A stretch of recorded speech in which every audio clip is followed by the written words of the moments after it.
Selamlar dostlar. Kitap Dedektifiyiz kanalına hoş geldiniz. Ben Kitap Dedektifi. Bugün bir konuğumuz var ve bir tercüman arkadaşımız var. Tercüman arkadaşımıza şimdiden teşekkür ediyoruz. Ne Ela demek? Güldüren. Kendisi kırmadı bizi. Almanca bir çeviri gerçekleşecek. Ve asıl konuğumuz Jack Space. Jack Bey aslında kelimenin tam anlamıyla bir hikayeler ordinaryusu oluyor kendisi ve toplum bilimci. Alfa kitaplarından çok fazla eseri mevcut. Peri masallarına eğer merak duyuyorsanız kesinlikle incelemenizi bekliyoruz. Bunun yanında da tabii sadece o değil, aynı zamanda da bizim de bu konu hakkında hem de ondan çok yararlandığımız kaynakçalar var. Zaten masalların arkeolojisini incelerseniz orada görebilirsiniz. Şimdi konumuzu daha fazla bekletmeyelim. Başlayalım. Jack Bey hoş geldiniz. Herzlich willkommen, lieber Jack. Dankeschön. Teşekkür ederim. Öncelikle ilk sorumuzla başlamak istiyorum izninizle. Ich möchte mit der ersten Frage anfangen. Ja, So, ich würde sie auch gerne einmal kurz auf Deutsch vorlesen. Öncelikle masalların zaman içindeki değişimini incelediğimizde bu masalların geleneksel masal anlatımından farklılaştığını ya da değiştiğini görüyoruz. Bu konu hakkında neler söylemek istersiniz? So, wenn wir die Veränderung der Märchen betrachten, tritt die Abweichung vom Klassischen in den Vordergrund. Und da stellt sich die Frage heraus, also inwieweit ist eine Veränderung vorhanden und was würden Sie zu dem Thema gerne sagen? ja, diese Märchen sind überall auf der Welt und in jedem Land. Und wir müssen wissen, dass die Märchen uralt sind und die stammen also von Stämmen, die nicht mehr existieren. Und die Leute in jedem Land, die setzen Regeln oder die haben so bestimmte, sagen wir auf Englisch, wir sagen Customs. Jedes Land hat ein bestimmter Prozess, was ich nenne es, ich nenne es Civilizing Process. Das heißt, die Leute, die nicht haben lesen können, die haben verschiedene, sagen wir, Benehmen entwickelt. Die haben zum Beispiel Essen verschieden entwickelt. Sie haben alle Sachen, sodass jedes Land hat dieser Prozess, hat einen Prozess. Und bis heute zum Beispiel in Ihrem Land, Ich würde mal ganz kurz anfangen und übersetzen. Fürs Erste. Dann können wir gleich wieder weitermachen. Öncelikle her ülkenin kendine ait masalları var ve dolayısıyla her ülkenin kendi gelişim süreci var ve dolayısıyla aslında ifade edebileceği ya da ifade etmeye çalıştığı ilk şey belli başlı kuralların oluşmasıyla alakalı. Yani daha toplumlardan bahsetmediğimiz kabilelerden ve birlikte yaşayan, bir arada yaşayan gruplardan ve etnik kökenlerden bahsettiğimiz süreçlerde burada insanları bu komün hayatı içerisinde bir arada tutan ve birleştiren unsurlar vardı ve dolayısıyla burada bir hikaye anlatıcılığı ve masalların ve öykülerin devreye girdiğinden bahsediyor ve dolayısıyla her ülkenin ve her toplumun, hatta aslına baktığımızda her köyün kendine özgü masalları olduğunu ve bunların birbiriyle çok büyük kesişim noktaları olduğunu ifade ediyor ve İngilizce devam etmeye çalışacağız şimdi. Tabii. So, fürs Erste habe ich übersetzt. First of all, I've translated and now we can go on. Okay, so I want to go back to the most important point that I wanted to make with regard to the first question, and that is the civilizing process, because all countries, all people throughout the world began not being able to write or read. They began slowly developing and cultivating their languages are different. The weather or conditions in which people grew up, they had to sort of determine how people were going to rule or not rule one another, whether it was going to be autocracy or whether it was going to be a democracy or a constitutional monarchy. All of these developments influenced the people in some way or another, depending on what class they were. So the stories they began to tell reflect the position in which they were in their societies. They also reflect the way people dressed, the way people ate, the way people related with one another, the way people worked, and so on. So it is really crucial to, even today, to understand that throughout the world, we tell stories differently. And we use these stories also in different ways to either demonstrate that they are very happy and or they may be oppressed, and they may have a dictator who is ruling them, and they tell their stories, and they use fairy tales because they're symbolical and that people will not be punished because dictators don't understand the imagination, the way people use tales to speak back to power, to speak the truth to power. So that's the point I would like to make for the first question. Thank you, Jack. Yes. I'm going to translate this. Yes. So, evet, tekrar aslında en önemli ve asıl olana dönmek istiyorum ve toplumların birbirinden çok çok farklı koşullarda bir arada bulunduğuyla alakalı. Gerek jeografik anlamda, gerek her anlamda, yani çok çok farklı koşullarda bir arada olduklarıyla alakalı şeyler söylüyor. Ve dolayısıyla bunların aslında tam anlamıyla insanların birbirine anlatmak istediği ve anlatmak zorunda kaldığı şeyleri değiştirdiğini ifade ediyor. Çünkü bir örnekle açıkladığında bunu soğuk bir iklimde yaşayan ve karlarla dolu bir ülkede yaşayan insanların birbirine anlattıkları ve anlatmak zorunda olduğu hikayelerin aslında daha farklı olduğu ve daha tropik iklimlerde bir arada yaşayan insanların birbirine daha farklı hikayeler anlattı ve bunun her anlamda bir toplumu etkilediği ve onun oluşumunu sağladığını ifade ediyor. Ve burada bir demokrasi kurmak için veya herhangi bir toplumu inşa etmek için aslında en önemli, en temel şeyin birbirine anlatılan hikayeler ve masallar. İnsanlar daha yazmaya başlamadan önce, belki konuşmadan önce birbirlerine tam olarak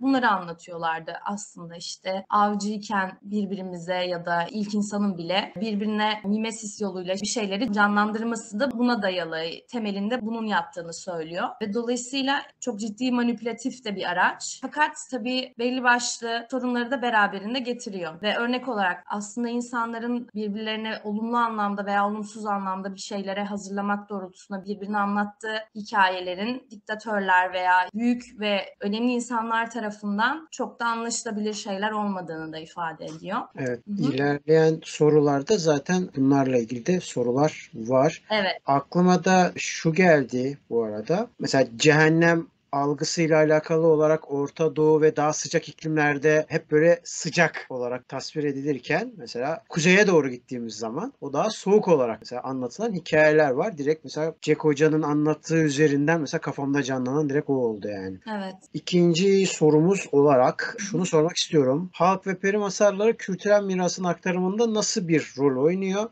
Bu masalların halk arasında ve toplumun belleğinde yeri nasıl farklılık gösteriyor diyeceğim. Ama aslında bu sorunun cevabı birinci soruda da verildi. Dolayısıyla da bu konuyu biraz daha açmasını rica edeceğim. Let's go to the second question. I think I have it in English. I have it in German. So where is it? Just a second. What role do folk and fairy tales play in the transmission of cultural heritage? How do these tales differ among the people and in the memory of society? So in the first answer, we did get some issues about this question, but what can you tell us more about this? Yes. In almost all societies up until the 20th century, there were no radios, there wasn't television, there were no movies, there were no phones, and so on and so forth. And so what did people do? Most people do. They gathered together in the evening after working hard, either in the fields or wherever they were, and they began telling about what they did during that day. And they would tell these tales, they would in very imaginative ways, because people wanted to be entertained. And so this is the fiber of a culture, so that the way people expressed themselves among themselves and felt free to talk about different problems or conflicts or their children, so on and so forth, they began to... Just a second, Jack. Yes. It will be too hard for me, so I just want to translate this and then we can go on. Is it okay for you? You can always interrupt me. Okay, thank you. Öncelikle şimdiye kadar söylediği şeyleri hızlıca bir tercüme edeyim. Aslında 20. yüzyıla kadar insanların ne radyosu vardı, ne televizyonu vardı ve bugün olduğu gibi herhangi bir sosyal medya aracı da yoktu ve tabii yani dolayısıyla ve insanlar işlerini yaptıktan sonra da tarlada çalıştıktan sonra veya işte fabrikalarda çalıştıktan sonra bir araya gelip akşamları birbirlerine hikayeler anlatıyorlardı ve aslında bu bir problem çözme biçimiydi ve kendini ifade etme aracıydı ve bu bir toplumun oluşmasındaki yine en önemli ögelerden biri olduğunu ifade ediyor ve buna ek olarak şunu söylüyor. İnsanlar çocuklarıyla çözemediği problemlerini, eşleriyle konuşamadıkları şeyleri birbirlerine hikaye anlatırcasına anlatıyordu ve bu hem bir tırnak içinde stres atma biçimi hem de birbirini eğlendirme biçimine dönüşmüştü. Şimdi devam ediyoruz. We can go on, Jack. Thank you. Yes, okay. So when people, you know, had a marriage or when a child was born, when there were catastrophes, you know, in the communities, or there were wars and things like that, people told tales. They told tales up and still do up through today. But of course, that was the only way up until the 20th century that people could communicate and celebrate, you know, the types of living they wanted to live, because they live, even today, most communities are small. They're not like New York City or Paris or London or so on. They get together and build traditions. These traditions today, of course, they're passed out not only by word of mouth, but through writing, through newspapers, through social media, and so forth. So that we have in the world today, we still have all of our communities, all of our societies are held together by narratives, by narratives we create that bring us together, that make us feel good, that make us feel strong, or there's some quite often narratives are strikes or are objections to the way certain rulers rule the world. And so stories are extremely important because it's our way to sort of continue certain, let us say, ways of living that we hold as significant for our welfare. Yes. So, aslında insanlar, az önce söylediği şeyi tekrar hem yineliyor hem de ek olarak şunu söylüyor. İnsanlar evlendi ve çocuk doğurdu ve tam da burada yaşadıkları en elzem ve en can alıcı problemleri çözemediklerinde birbirlerine tutundular. Ve bu aslında en önemlisi bir gelenek oluşturmak. Burada birbirlerine anlattıkları hikayeler doğrultusunda tek olmadıklarını ve aslında bireyin toplumla olan ilişkisini ön plana taşıdığı ve yalnız olmadığı, yalnız hissetmediği bir noktada bir gelenek yaratıldı ve bunu hadi bir gelenek yaratalım diye değil de aslında sıkıntılarla ve hayatta hep bir yaşama içgüdüsüyle ve yaşama tutunma çabasıyla insanlar bunu yaptılar. Yani burada aslında güdüsel bir şey ön plana çıkıyor ve insanın hayata tutunması için en elzem şeylerden biri olduğunu ifade ediyor kısaca. Ben 3. soruya geçiyorum o zaman. Peki peri masallarını yazan yazarların masallara katkıları ne şekilde olmuş? Mesela Grimm kardeşlerin özellikle 3-4 defa bilinen ve tespit edilen değişiklik olduğu biliniyor. Müdahale ettiği biliniyor. Bu konuda neler söyleyebilirsiniz? Yani insanların müdahaleleri ne şekilde olmuştur? Hikayeleri günümüze yazılı olarak aktaranların özellikle. So we are going to the third question, Jack. Yes. Can you explain how the authors of fairy tales contribute to the fairy tales? For example, through famous authors such as the Brothers Grimm. Yes. Yeah. Well, as I mentioned before, the technology in the medieval period did not exist. It's slowly people developed the printing press, and people began to write and save particular stories that they gathered from the people who were telling them in the oral tradition. And the Brothers Grimm in the approximately the 1780s, 90s, into the 1800s, and so on. They began and they were not the first ones, but they were highly dedicated to collecting tales, writing them down from their friends, from listening to women in the city in which they grew up, and they began a tradition of protecting culture. In other words, their task, their mission, was to select so that they wouldn't be forgotten, to select the best tales that represented the essence of the culture in which they were living. So in each country or each community and so on, there were these different sets of stories.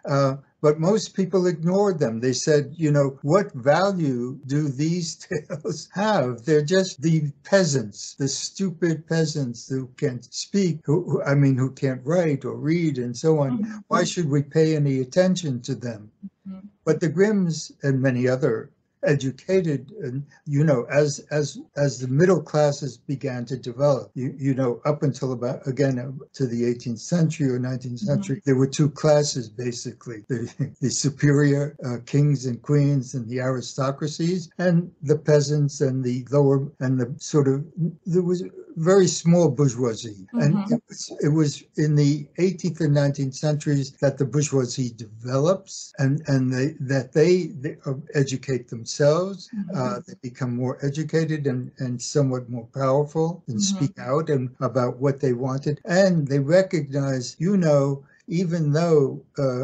these dances and rituals and music and so on is that the most of the people enjoy, they recognized they were important. They held us together. They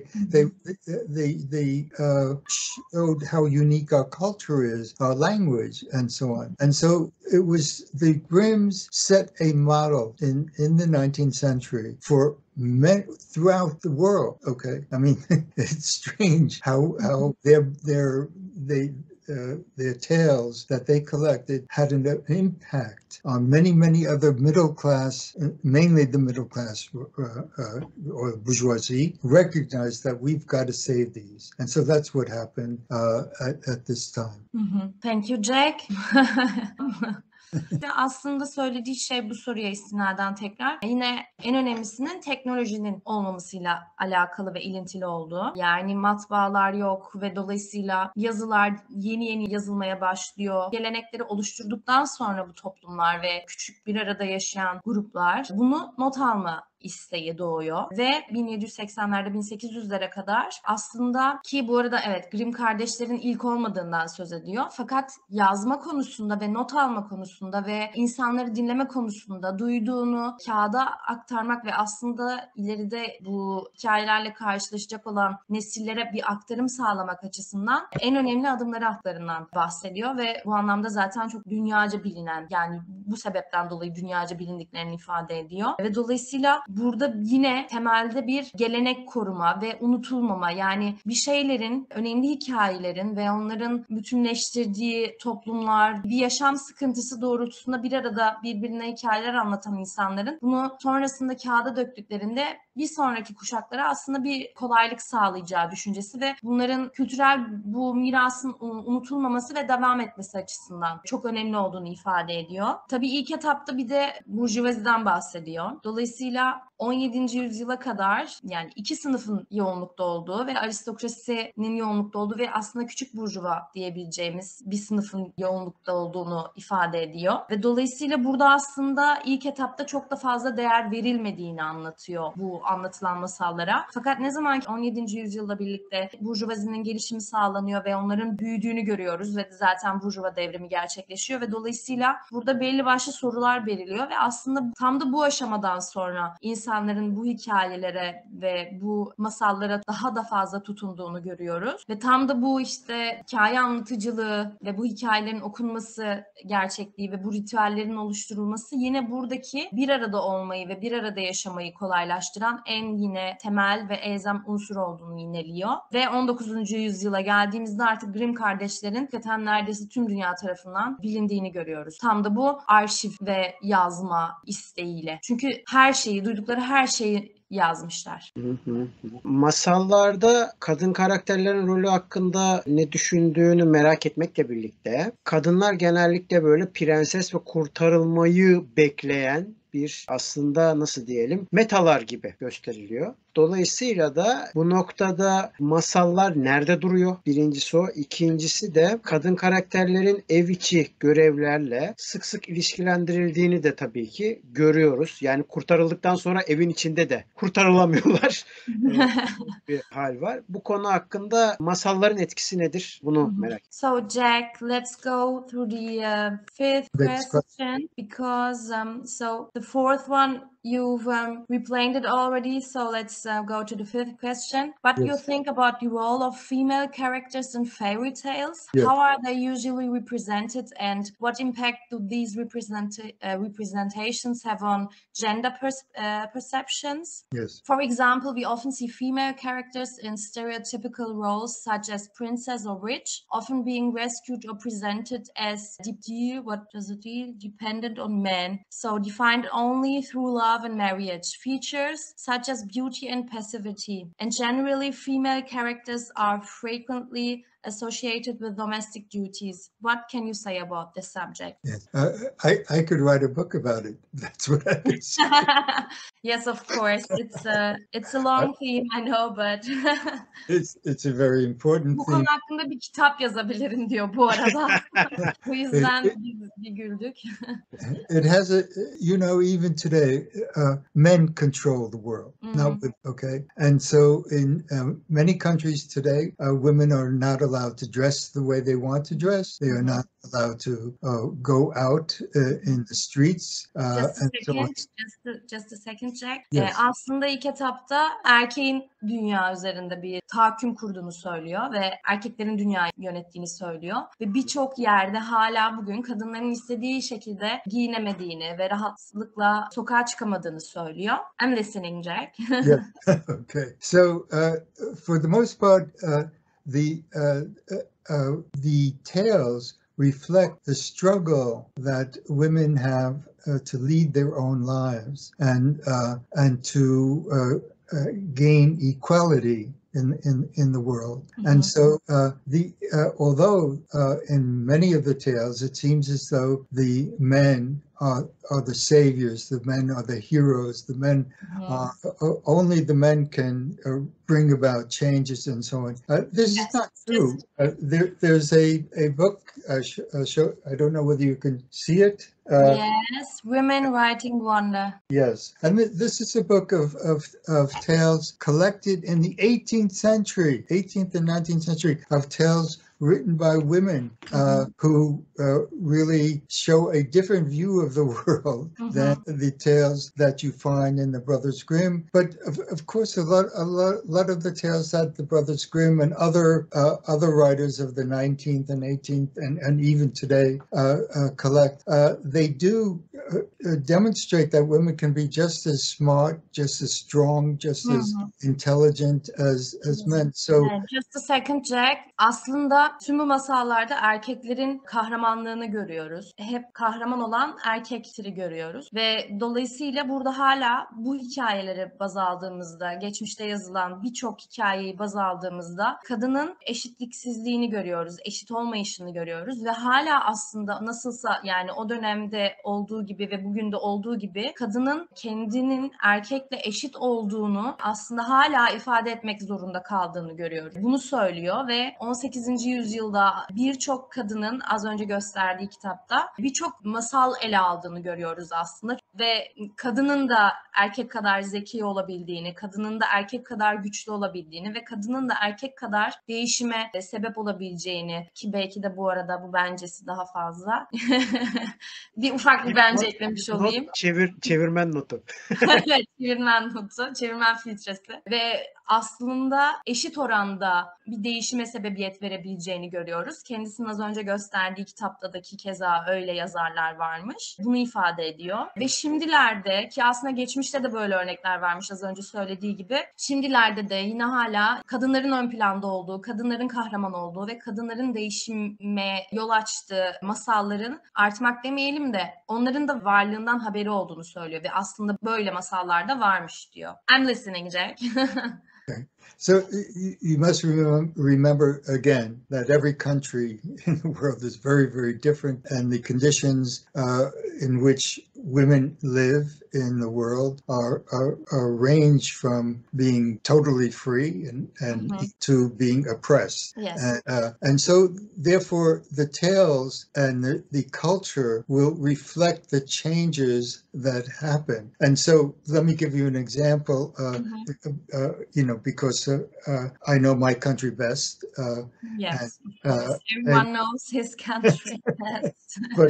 But I've also lived in Europe for 10, 20 years. Oh, really? Okay. And in many different countries and taught and so on. So I have a good idea of, say, Western Europe. And So just a second, Jack, before the example, I'm just going to translate. Ve aslında tekrar unutulmaması gereken şeye bir atıfta bulunuyor. Ve şunu söylüyor. Her ülke ve her kültür birbirinden çok farklı, kesişim noktaları olsa da çok çok farklı olduğu için her toplumun içerisinde kadınların varoluşu çok farklı. Ve dolayısıyla bir ülkeye gittiğimizde tamamen başka şeyler konuşuluyor. Kadınlarla alakalı, yapabilecekleriyle alakalı ve belki soru işaretleri bile yok ve konuşulan herhangi bir şey yok çünkü çok eşit yaşıyorlar. Fakat bugün hala başka ülkelerde ve başka kültürlerde kadınların ne kadar bastırıldığını ve eğitim dahi alamadığını görüyoruz aslında. Ve tam da buna istinaden bir örnek verecek şimdi. Yes, what was the example? Yes, so when I grew up, I'm a very old man. I was born in 1937. And so, oh, really? 1937? Yes. Okay.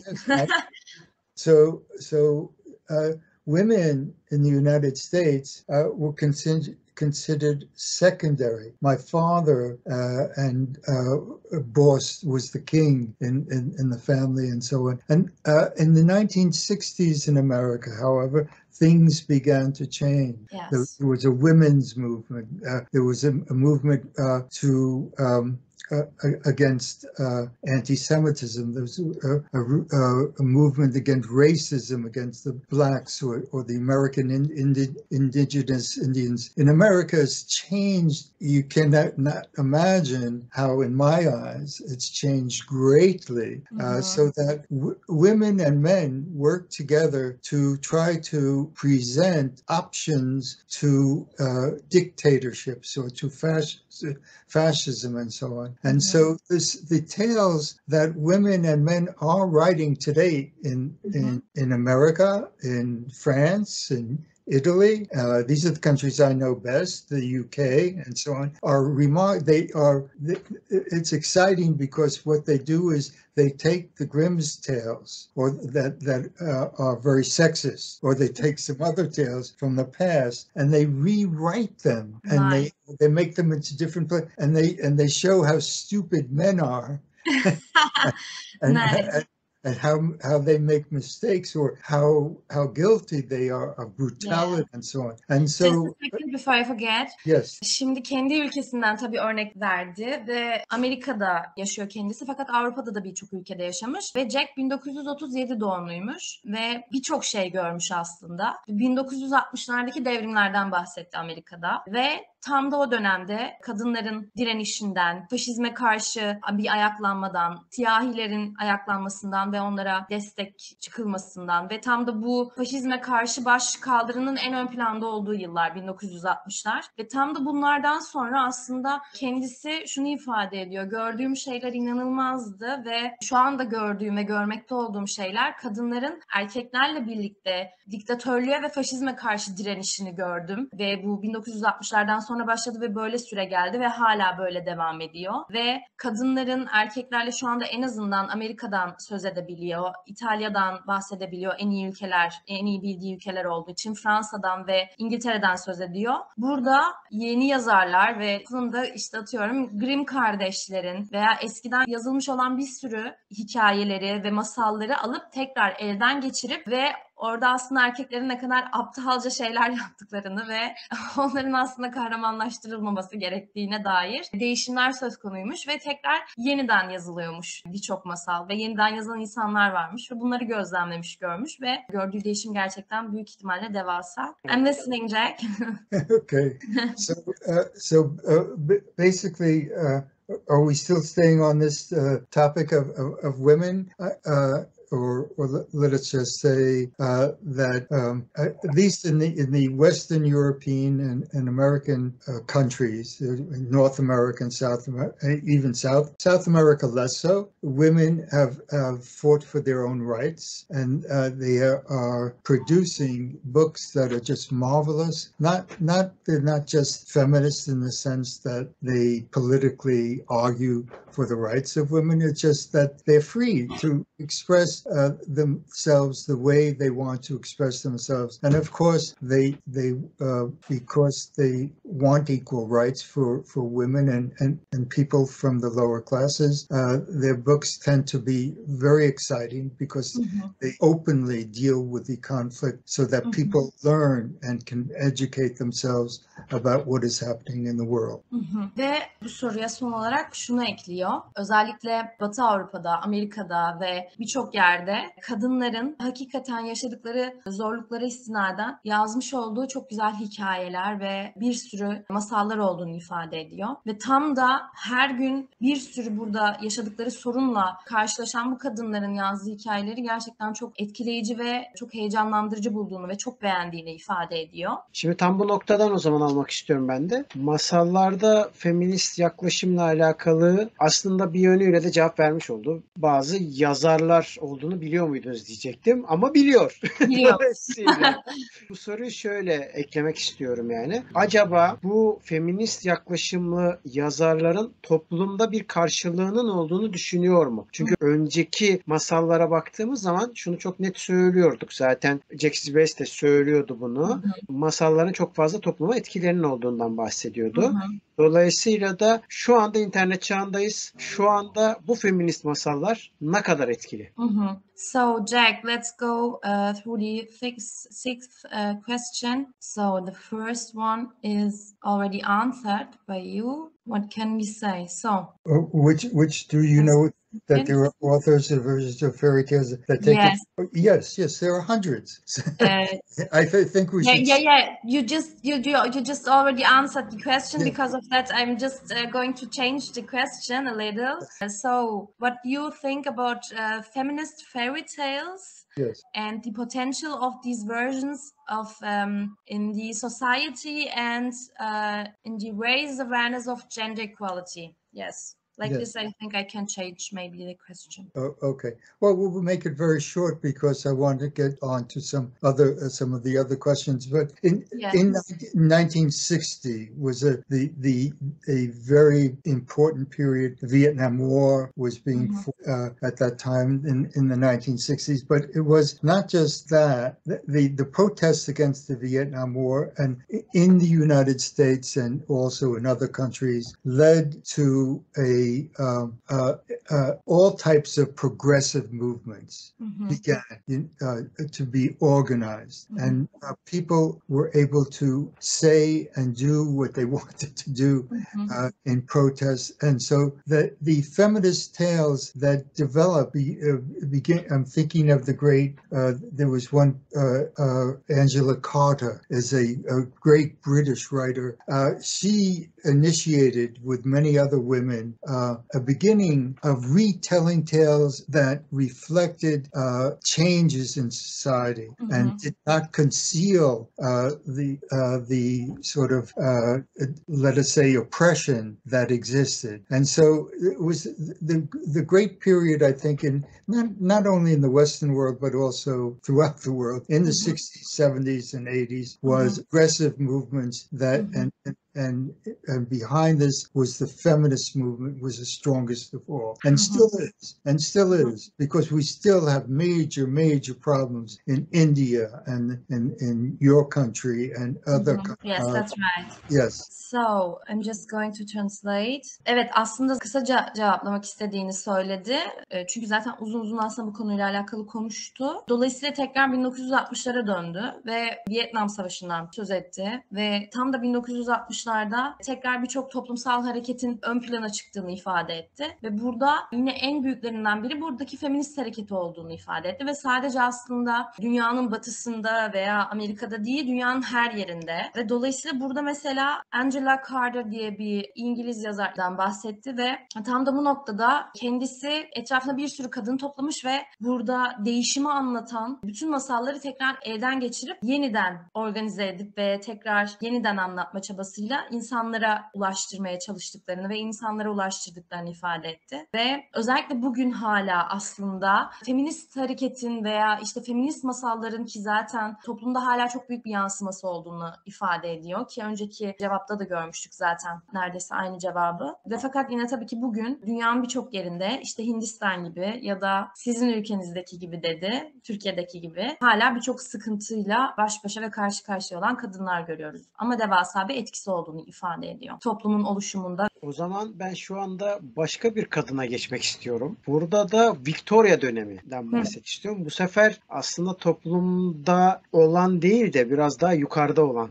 birisinden bahsediyorum. Bu Victoria döneminde toplumsal normları ve değerleriyle masallar nasıl etkileşime girdiğini merak ediyorum. Bu etkileşimin aslında masalları nasıl değiştirdiğini sormak istiyorum.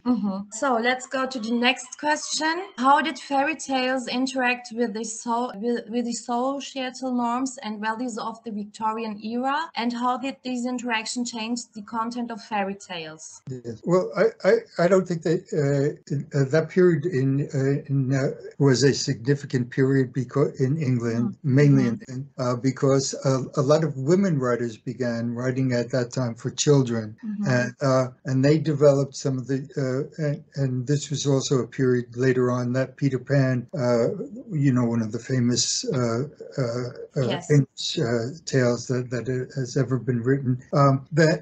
But there was a general movement. This was of communism at this time in the Victorian period, and that most of the fairy tales that were being written reflected the changes in attitude with regard to particularly the workers' movements and the middle classes, so that it was a flowering, and I published an anthology of Victorian fairy tales that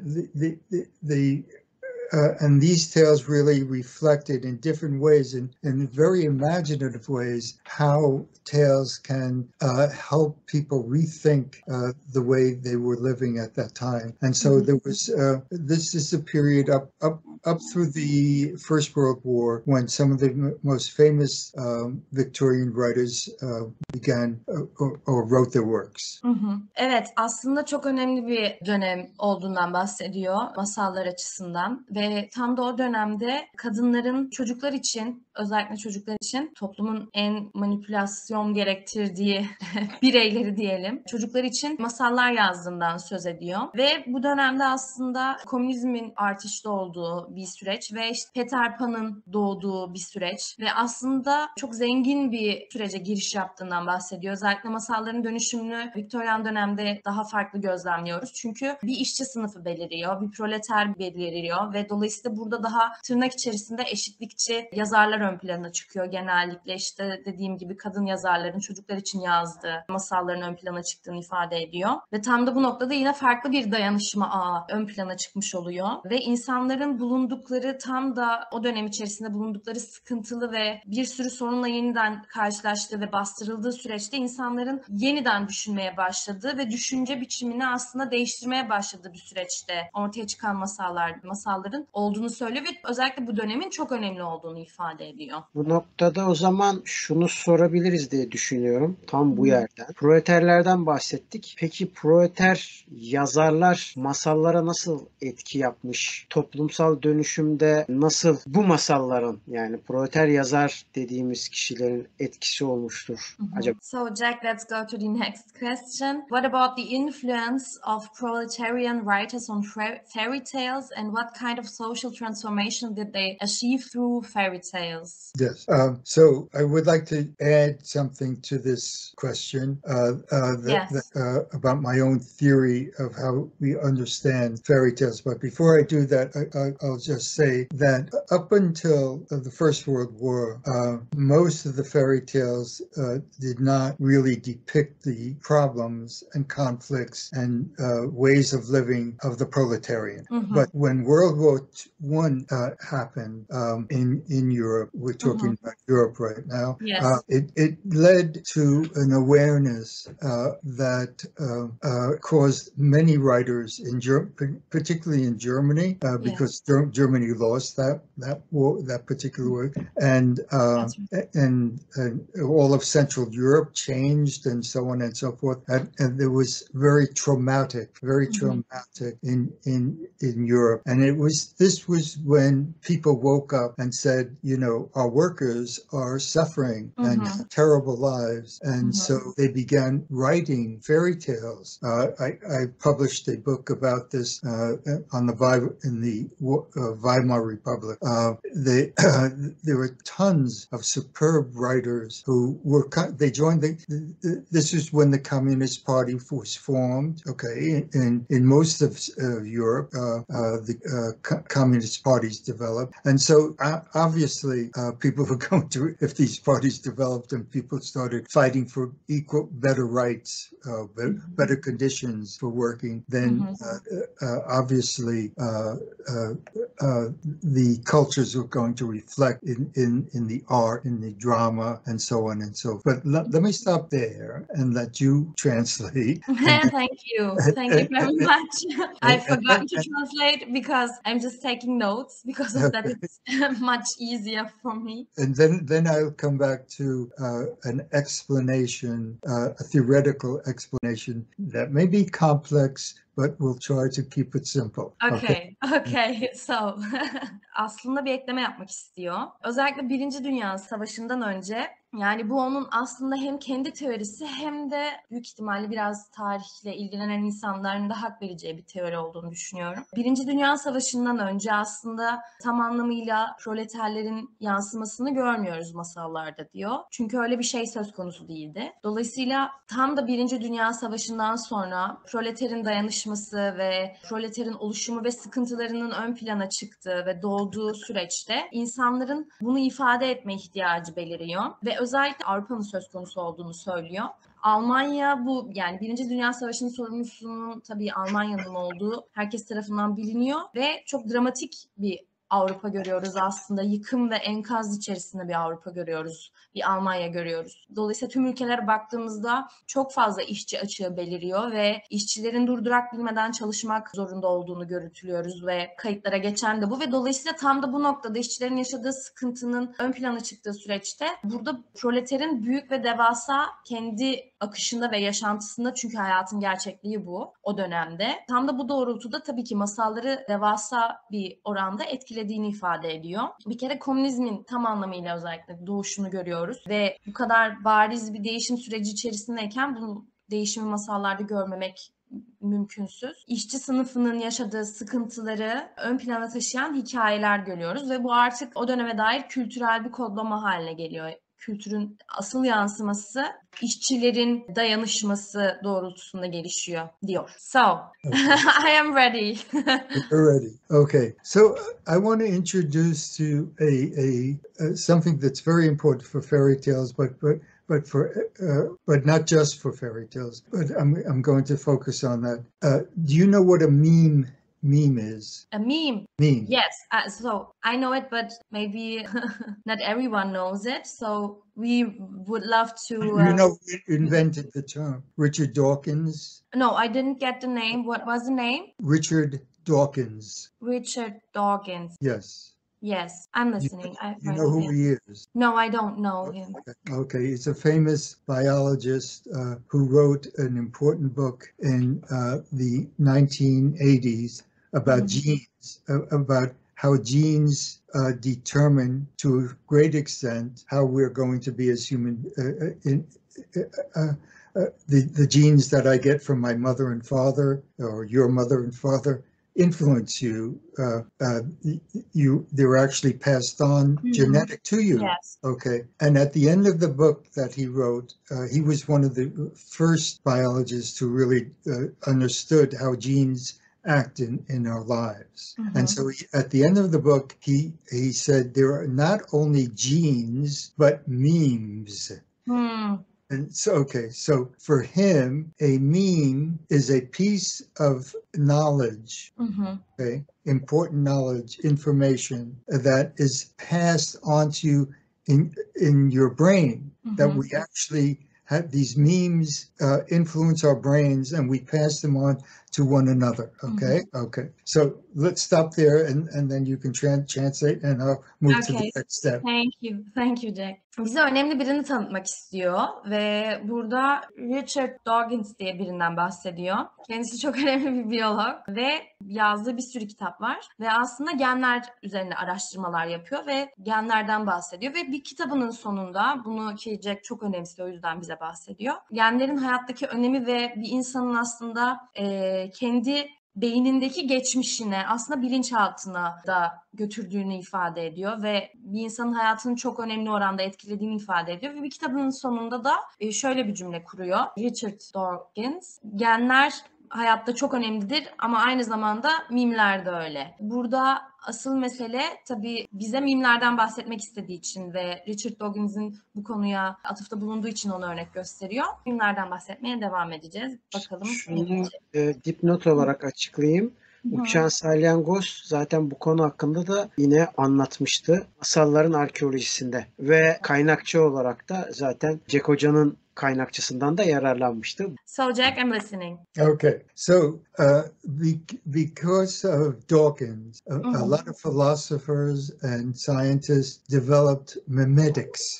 Okay, memetics is a theory of memes. What do memes mean for us, and so on. And so I wanted to show you that why the meme or memetics is very important for the understanding of fairy tales, but not only of fairy tales. Why is it I ask a question. Why is it that we only remember we don't remember all the fairy tales, but we remember 10 or 20 fairy tales wherever and wherever I have gone in the world, whenever I've worked with children, and I work a lot as a storyteller with children, I go into the classroom and I say, who knows Little Red Riding Hood? And all the children raise their hand and say, yeah, I know it, and so on. And then I ask them to tell the tale and so on. And they generally know it, some parts of it. It's very funny what they remember and so on. But the thing that is essential for understanding the power of fairy tales is that certain fairy tales are mimetic because they have not gone away. In other words, we've passed the tale of Little Red Riding Hood on to all over the world, wherever I've gone in the world, even in Japan and so on. So why? We have to ask the question, what is it about this tale? And I argue, and my friends think I'm crazy, that there is something essential.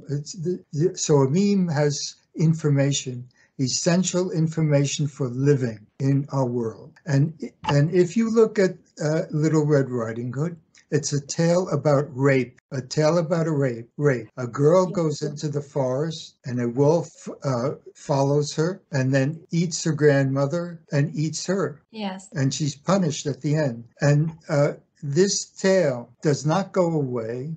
My argument is that because women are being raped every 4 minutes in the world today. Scientists have proven. And so that it's a crucial conflict that has not gone away. Now, whatever does not go away turns into a meme and stays in our brains. And until we resolve, okay, my argument is until we resolve the problem for rape, or we could also say child abandonment. What is Hansel and Gretel about? It's about abandoning children, which is a big problem in the world. We abandon children in all sorts of ways. And so I want to sort of raise that at the end of our interview or whatever we're doing, because I think it's very important to say, why do we tell these tales, continue to tell tales, changing them, as society gets better, there's less rape, hopefully, and then we won't even have to tell the tale anymore. We'll forget about it. But right now, it's still hundreds of years we've been telling this tale. Yes. Thank you, Jack.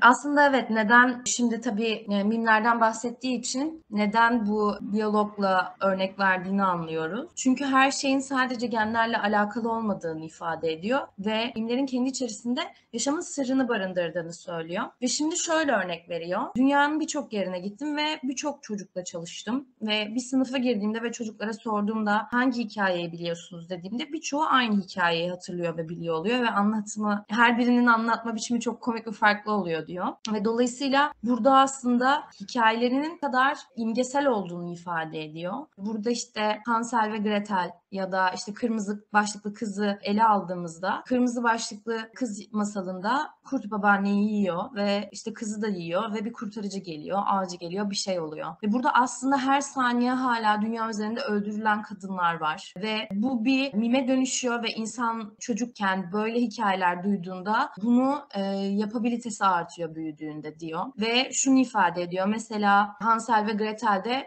çocuk istismarı görüyoruz diyor. Ve aslında bunların bugün hala anlatılıyor olmasını değil de bu hikayelerin değişim ve dönüşmesi gerektiğine inanıyor. Çünkü tam da toplumlarda ve dünya üzerinde istediğimiz değişimi bu hikayelerin yarattığı mimler doğrultusunda değiştirebileceğini ve manipüle edeceğini ifade ediyor. Ve son olarak şöyle bir cümleyle bitirdi. Yüzyıllardır bu hikayeler anlatılıyor ve bu hikayeler anlatılmaya devam ediyor. Ve neden artık bir değişim istiyorsak bu hikayeleri değiştirip dönüştürüp anlatmıyoruz dedi ve mimleri aslında neden anlattığını da anlamış olduk bu doğrultuda. O zaman bu sohbetin son kısmına gelmek zorundayım maalesef. Orada da şunu sormak istiyorum. Teknolojiden bahsetmek istiyorum. Teknolojinin bu masalların anlatısında neler ve nasıl şekiller gösterdiğini sormak istiyorum. Sonuç itibariyle başından beri anlattığımız bütün hikayelerin hiçbirisinde teknoloji olmadığını defalarca tekrar ettik. Tamam da şimdi teknoloji geldi. O zaman neler değişti? Ve son olarak peki ne yapmalıyız? Let's go through the last question, Jack. So, how did the fairy tales reflect on the digital world, like his reflection on Walt Disney, for example? Yes. What can we do about this?